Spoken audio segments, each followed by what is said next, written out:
Today we are doing 10-9 coordinate plane rotations. A rotation is a transformation that turns a figure about a point clockwise or counterclockwise direction. So if you look here at this picture, you can see I've showed 3 different types of rotations, and they are all being rotated around the origin. So in this unit, we are only focusing on rotations that are from the origin and that are either 90, 180, or 270. So if you have a point like -2, 3, you can rotate that point 90 degrees, 180 degrees, or 270 degrees, and you get these new points that you can see we've labeled as prime 1 or P1, excuse me, and or P prime, P prime 2, or P prime 3. So there's different formulas. The first one is 90 degrees, and it gives you that if you have a point, you are flipping around your x and y value and you are changing the sign for the y. So for example, if you have the point -2, 3, we would flip these around so that we had 3, -2, which you can see right here. But then we must change that sign. So if it was a positive to begin with, then it becomes a negative. The same would be if it was a negative, it would become a positive. So you're just flipping those signs.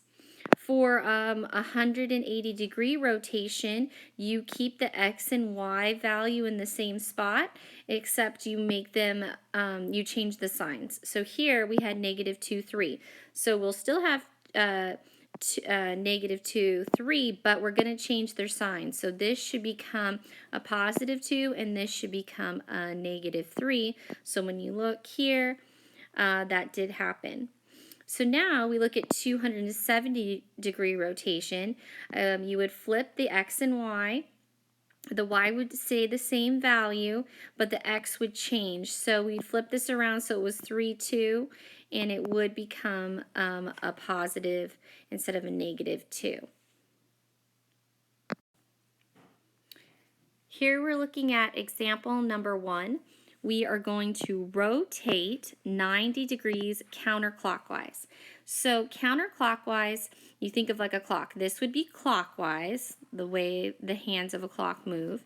Counterclockwise would go this way in the opposite direction. And in this book, I believe they only use counterclockwise. So we're always going in this direction. So like to the left, if you want to think of it in a round. So here we have our original object here, which is the square, and these are the points for that square. So if you look here, we have the point -5, 3, and this is the point -1, 3.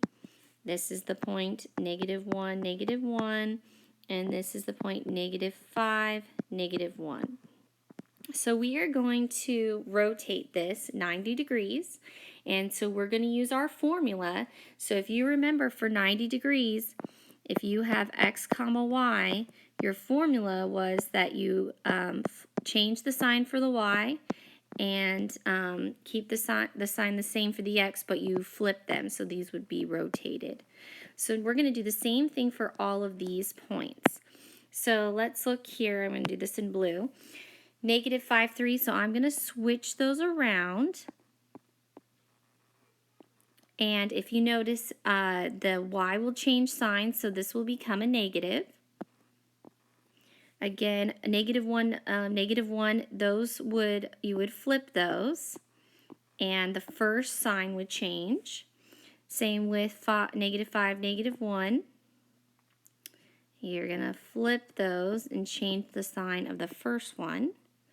Same here, you're going to flip those, but change the sign for the first one. So now, these new points I can plot. So I'm over -3, -5, 1, 2, 3, 4, 5 is about right here. And then you have 1, -1, so over 1, down 1. and 1, -5, should be out here, and -3, -1. So I have my square here, but I have rotated that around 0, 0, 90 degrees. Example number 2, we are going to rotate 180 degrees counterclockwise. So here I have my points for NOP, and if I remember my formula, if I have x comma y for 180 degrees, you're just changing the signs of that x and y. Those become opposite signs.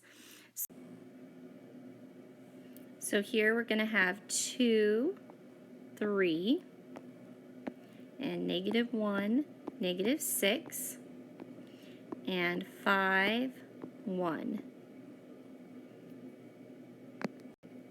So now we can go ahead and plot those points. So 2, 3 is about right here, and this is going to be our N prime.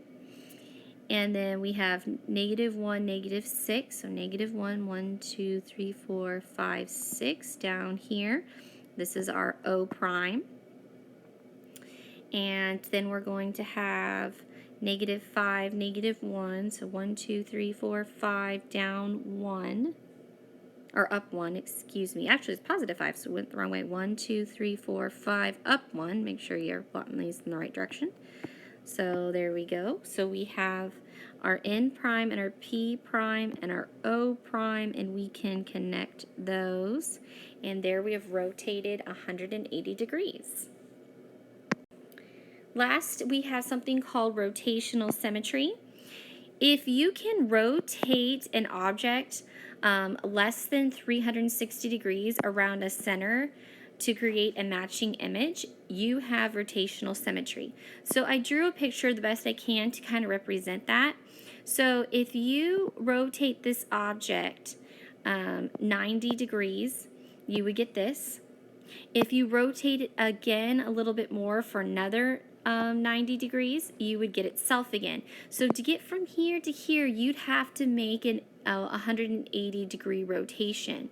So since I can rotate this object 180 degrees and I'm rotating it less than 360, I have a matching image. So that is called rotational symmetry. So when you can rotate the object less than 360 to get itself again. So this was my representation. So 90 degrees doesn't give me a rotational symmetry, but 180 degrees does.